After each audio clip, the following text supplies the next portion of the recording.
Good morning guys, a day in my life as a good boy. So, naglimpyo day ta dira sa gawas no kay gisugo ko ni mama. Nya, ako lang po din nagisilhigan ng mga dahon-dahon diha kay aron malimpyo na pod. Nya, ang kanan ako nagisabligag tubig diha, ang kana din tubiga kay sa ako na nilabahan gabi. Unang ako gihuwad kay aron din ako magkabo-kabo. So, kumusta man ang pista dito sa Mahak? Okay ra kaayo.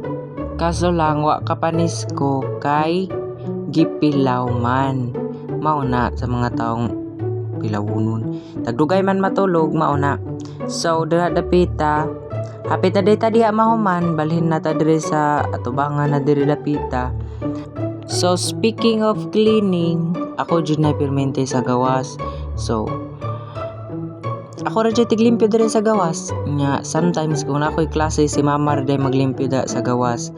Kay di makukatabang kay eskwela man ko nya karon kay may klase.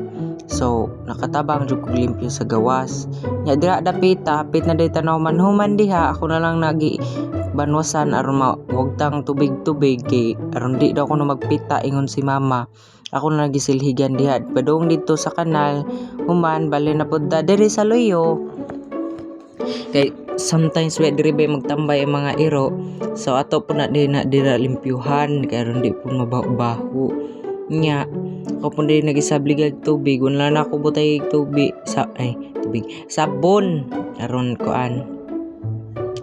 Una na ako butay sabon kay di man siya kaayo baho. Wow! Limpyo na kaayo.